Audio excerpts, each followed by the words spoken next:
you need me, babe. Walk around. All right, let's see how this works.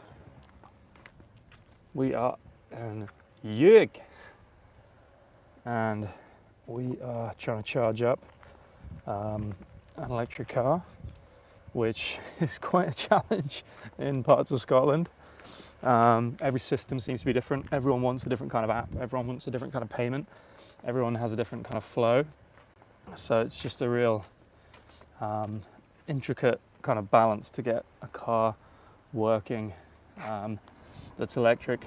It's definitely not as smooth as rocking up to a Tesla station and just plugging it in. But yeah, let's get to what I wanted to talk about. So one of the words I keep hearing thrown around, whether it's entrepreneurship, politics, business, kind of creativity and everything, is this word risk. And I've always kind of felt that for the vast majority of people, they really don't have any risk whatsoever. I think that, real risk was getting on a boat and kind of adventuring to a new land, or real risk is a kind of single mother who's having to support lots of children and may start a business or try something difficult. Real risk was kind of running headlong into battle using a sword and axe. And this term risk, when it comes to Europe and America, I'm just not sure many people are really actually taking any major risks. Bankruptcy, as hard as it might be, is essentially just a year in the financial coffers, but I don't think you're really taking like a risk in the sense of a true risk in reality, and certainly not a risk in the context of history.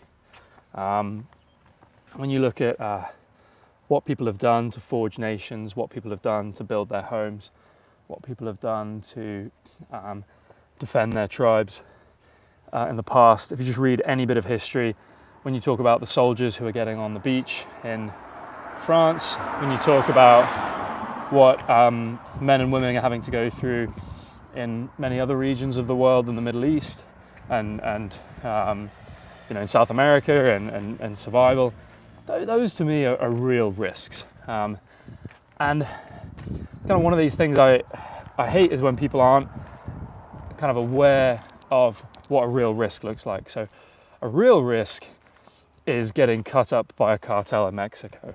Right? A real risk is being a soldier in a war like in the Ukraine-Russia conflict and having to deal with drones flying through the forest and kind of smashing you to pieces.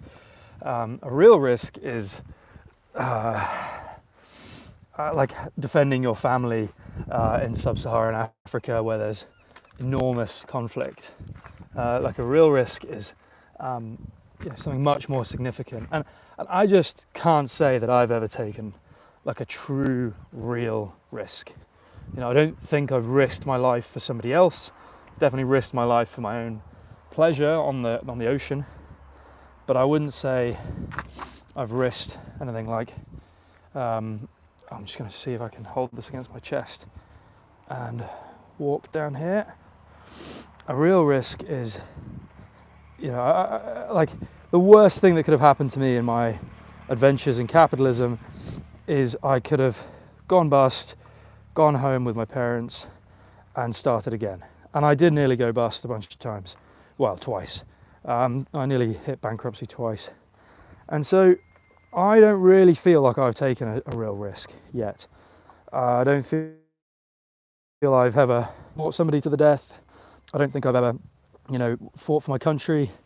Don't think I've ever been unfortunate to be taking those risks. And I would say that's true for a lot of people, is that they think something's risky, but really the worst thing that would be happening is they have to go back with their family. And that's why I think that the word risk needs to be kind of carefully applied to people who are seriously taking something challenging on.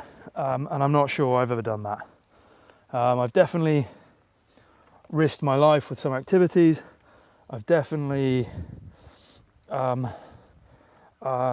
would say, come close to financial ruin, but I can't really say that meets the test of an extreme risk. Because I really admire people who are kind of supporting friends and family, who are building businesses where they don't have a fallback. You know, for instance, if their parents are not stable, or if they're supporting families. You know, I know people who come over to Silicon Valley and who are supporting dozens and dozens of people from their homeland financially, and they don't ever talk about it. But for them, they don't have the capacity to actually start a business because they need that monthly income because there's a lot of mouths to feed. And so for them, actually starting a business and making it work, I would say that's much riskier than someone like myself who doesn't need to support his parents. Yeah, so I just kind of want to acknowledge that. You know, it's like this idea that Drake made a song, started from the bottom, now we're here. And, you know, by all accounts, he started from the middle, now he's here. And now he's been smashed to pieces with all the banter. So let's see if we can get this working. This looks like a nice place to set the scene. Oh, fantastic. And that's why I kind of roll my eyes when people say, you know, thanks for taking this risk, or what gives you the bravery to start this, or, you know, how risky was that? It's like, well, I don't really feel like I've taken a proper risk yet. And I don't really take that term. For me, I'm fortunate enough to have supportive family, but who support me with love and time and energy, but who didn't spoil me. And I've been going on adventures. That's the way I would describe them. And a bunch of those adventures have been really interesting. Some of them have been quite painful, but the vast majority of them are very fruitful. And so I think of it less as this word risk that kind of locates the mind in a very stressful and intense place and makes you think, oh, what could go wrong? And more in terms of, what are you going to go learn? What are you going to go try? What are you going to explore? And less in terms of success or failure, and more in terms of exploring both my inner world and exploring the outer world. So your inner world is your kind of resolve, your determination, your desire to try something, your creativity. And the outer world, it could be like the market, the shared reality, the acceptance of your product or service.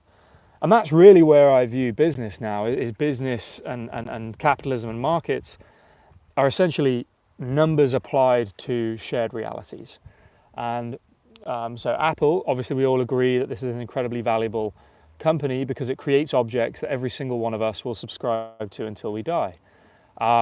Whereas companies like Intel, who ignored Steve Jobs, are now in the toilet and are 60% down. And you know, it's highly likely that Intel is going to be on the chopping block. So the shared reality around Intel versus Nvidia, which is now, you know, multi-trillion-dollar company, the shared reality is being rendered for millions of people around the world simultaneously. And so I think using the word risk just gets somebody a little bit agitated and nervous, and suggesting to kids that entrepreneurship is a risk, or that entrepreneurs are calculated risk takers. I just hate those terms. I think a much better way of saying to children who want to explore business is, this is another adventure, this is another game, this is another thing you can learn. And it may grow and it may shrink, it may continue, it may stop. The odds are obvious, but you're not risking anything if you're building most kind of online businesses. You're building something, you're trying something, you're experimenting. And so that's kind of the terminology I'm using when I'm talking to young people about trying things, is what you want to do is explore and go on an adventure and try building things with friends, and those are the kind of terms I use. I'm not sure risk is really a part of it. Yeah. So in the background we have the Isle of Skye here. It's pretty stunning, and we might be getting a ferry across there some point today. So we'll see. But yeah, thanks for hearing me out. I guess instead of talking to people who are trying new things about, talking about it in the terms of risk, think about it more in the terms of adventure.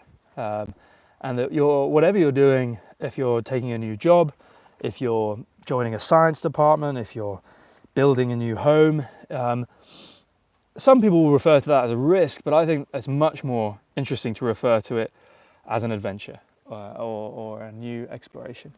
And I hope that can kind of reframe things a little bit for people, like whether you're thinking about doing a business or taking that leap or making that investment or doing something to your home or building something of any kind or trying to make software.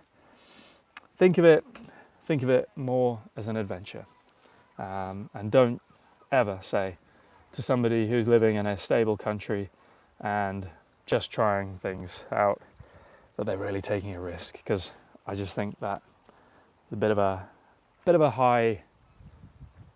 an intense term to use for something that's relatively stable and safe and known. But yeah, just gonna capture some of the sound. I think it's pretty beautiful.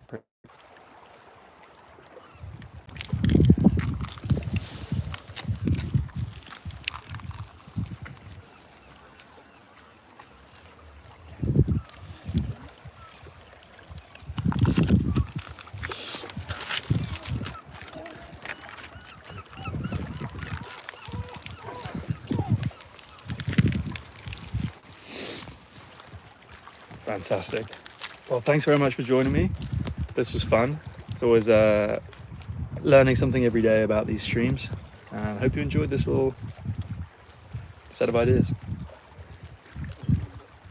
Forget a pain, I cry. Let's have a look. Beautiful indeed. Where I'll come from all the time, real risk is the only way forward to make significant impact. Mikhail, nice to hear. Thanks so much for everyone checking in. This was interesting. From India. Amazing. That's incredible, everyone. Before I go, does anyone have a quick question? I've not done this before. Does anyone have a quick question? If you do, I'll try and answer it. You can pop it in the comments and I'll answer. Got people coming in here from India. Mikhail, I'm not sure where you come from, I'm guessing Eastern Europe. Zarate, Regina. Lovely to have you all in here. Awkward Texan. Yeah, it is beautiful. I recommend everyone come to the Scottish Highlands at some point in their life. I'll wait until maybe somebody has a question, otherwise I'll leave it. And yeah, this is the Isle of Skye in the background. You can just see we're here at a car park charging up. Oh, fantastic. Oh, that works quite well. I can just hold it like that. Ah, brilliant. Perfect. Balancing act.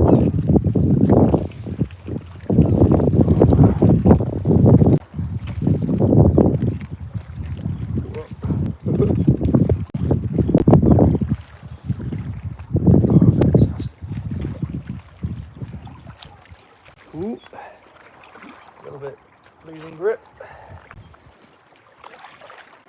There we go. Any question pop up? No questions. Everyone gets shy when you ask for a question. Yeah, well, I'm continuing this kind of tour of all the places I visited when I was a young lad. I was born in Glasgow, so technically I'm Scottish, but grew up in England. And just this tour of the UK, in particular Scotland, is very much warming the cockles of my heart. It's absolutely stunning. So yeah, I hope you enjoyed this. Gonna leave it there, and thanks for checking in.